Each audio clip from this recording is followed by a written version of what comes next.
Chapitre 3, Équilibre chimique, classe SV. Partie 5, Constante d'équilibre. À la fin de cette séance, les élèves doivent être capables de déterminer la constante d'équilibre d'une réaction réversible relative aux concentrations Kc.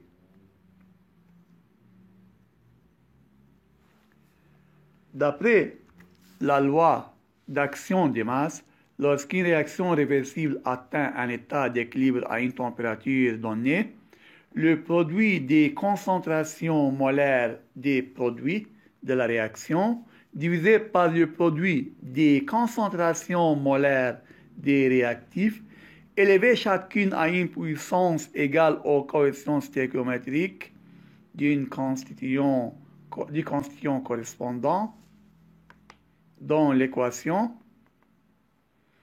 bilan est une constante. Cette constante s'appelle constante d'équilibre relative aux concentrations Kc. Ça veut dire quoi?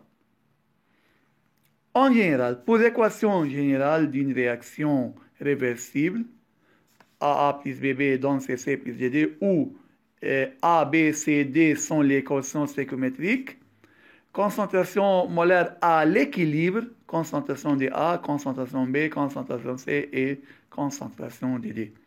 L'expression générale de la constante d'équilibre relative aux concentrations Kc est concentration produit C à l'absence C fois concentration produit D à l'absence D sur concentration réactive A à l'absence A fois concentration réactive B à l'absence B. C'est l'expression de Kc.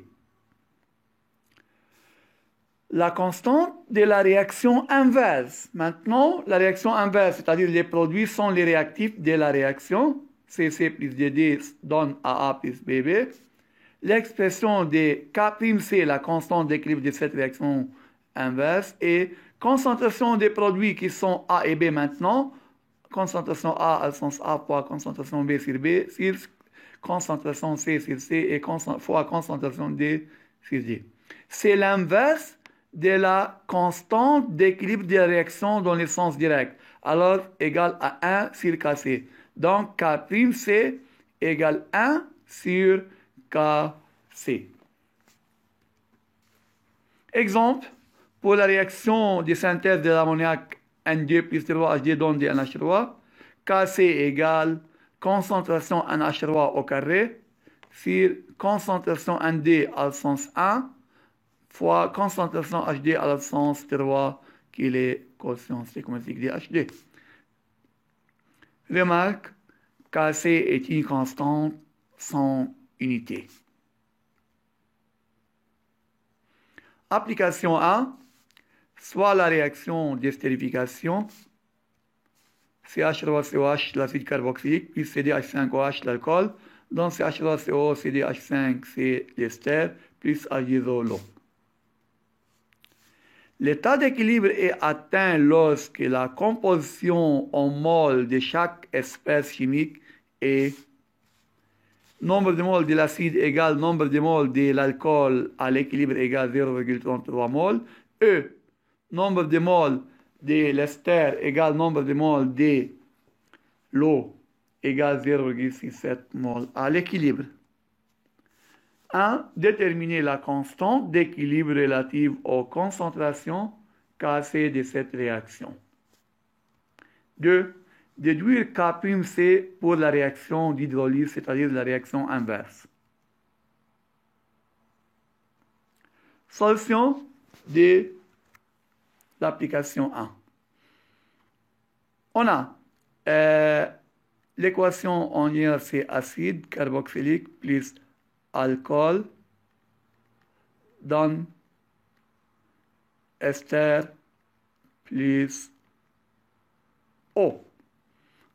À l'équilibre, la composition devient 0,33 mol de l'acide, de même pour l'alcool, 0,67 mol pour l'ester De même pour l'eau, 0,67 mol. Il faut déterminer Kc. Kc égale la concentration des produits ester E fois l'eau, concentration de l'eau, sur concentration de l'acide fois concentration de l'alcool. Mais dans les données, on a la composition est en mol. Dans l'expression, c'est la concentration. La concentration, c'est quoi? C'est le nombre de moles sur volume. Nombre de moles de l'ester fois V sur V fois nombre de moles de l'eau sur V sur nombre de moles de l'acide sur V fois nombre de moles de l'alcool sur V. Les constituants se trouvent dans le même chiffre, c'est-à-dire ils possèdent le même volume. On peut simplifier V par V et V par V. Alors l'expression devient nombre de moles de l'ester fois nombre de moles de l'eau à l'équilibre sur nombre de moles de l'acide fois nombre de moles de l'alcool. Égale nombre de moles de l'ester, c'est 0,67 fois nombre de moles de l'eau, 0,67 sur nombre de moles de l'acide et de l'alcool, 0,33 fois 0,33 égale 4,12. Faites attention, dans l'expression des Kc, c'est concentration des produits sur concentration du réactif. On ne peut pas remplacer directement la concentration par le nombre de moles. On ne peut pas écrire les valeurs par nombre de moles à la place de la concentration. Il faut remplacer la concentration par N sur V et simplifier par les volumes pour transformer l'expression des Kc des concentrations en nombre de moles. Et enfin, on peut mettre chaque terme par sa valeur. 2.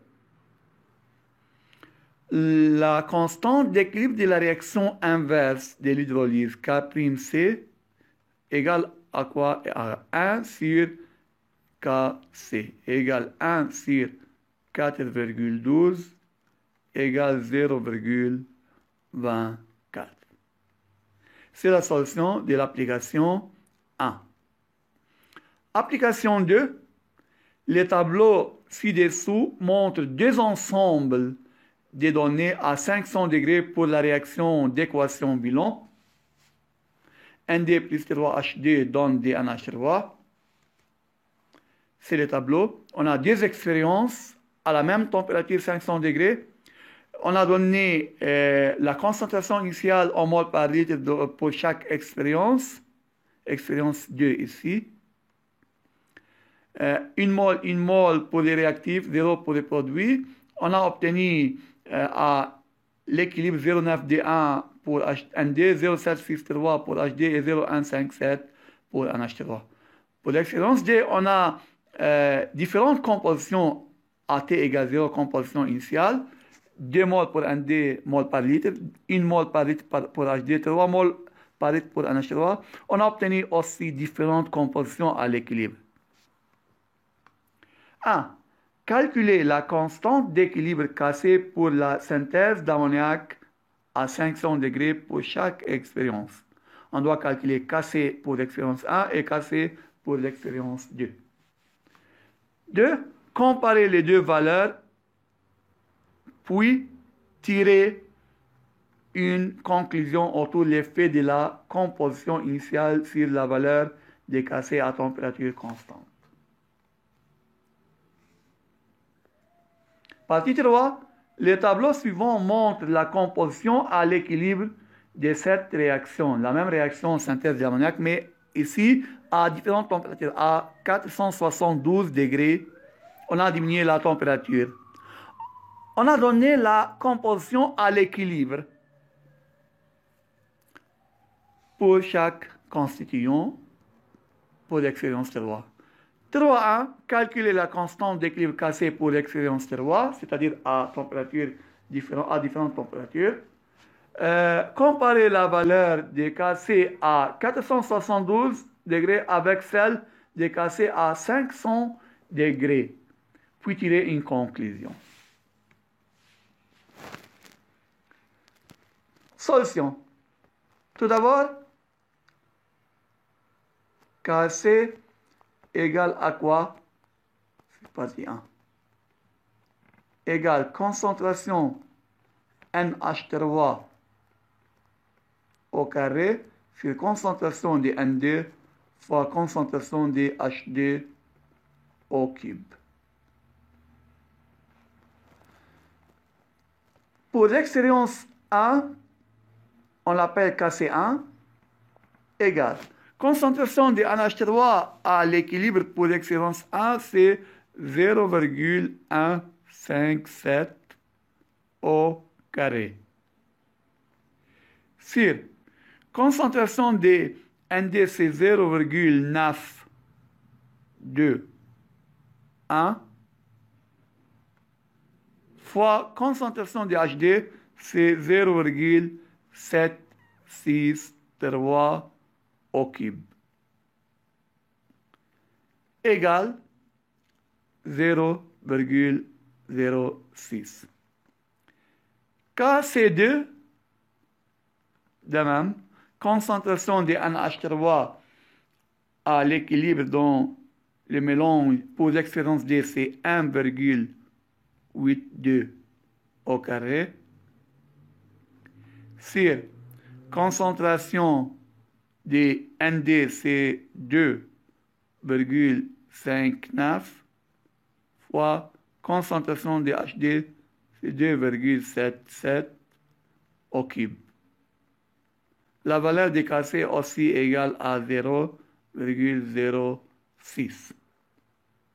De comparer et conclure, on a trouvé que Kc1 égale Kcd. Mais on a parti de différentes compositions initiales, on a obtenu différentes compositions à l'équilibre, mais Kc reste le même, puisqu'on a parti de la même température. Les deux expériences sont réalisées à la même température, 500 degrés. Alors, on peut conclure, conclusion, à température constante, Kc ne dépend pas de la composition initiale du mélange réactionnel.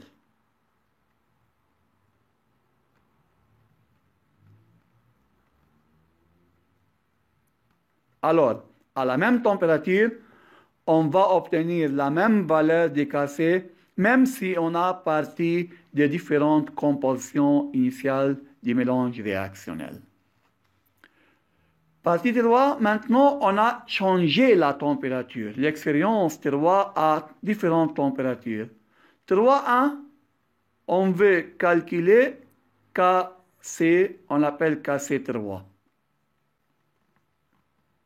Égale concentration de NH3 dans l'expérience 3 à l'équilibre, c'est 0,027,2 sur au carré,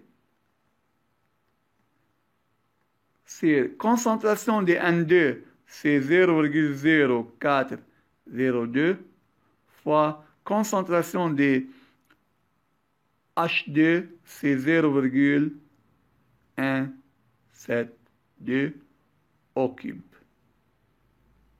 égale 0,036.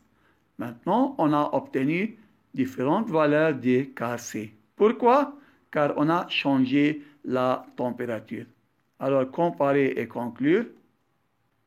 On trouve que KC à 472 degrés différente que KC à 500 degrés. Que peut-on conclure?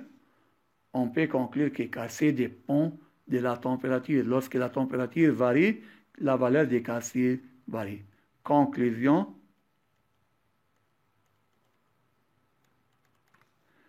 Kc dépend seulement de la température. Lorsque la température varie, alors la valeur de Kc varie. C'est la solution de l'application 2. Alors, conclusion, Kc ne dépend pas des quantités initiales des constituants du système réactionnel, elle dépend seulement de la température. Pour des compositions initiales différentes d'un même système réactionnel, on doit obtenir différentes compositions à l'équilibre, mais une seule valeur de Kc, la même valeur de Kc, à la même température. C'est la fin de la partie 5, constante d'équilibre.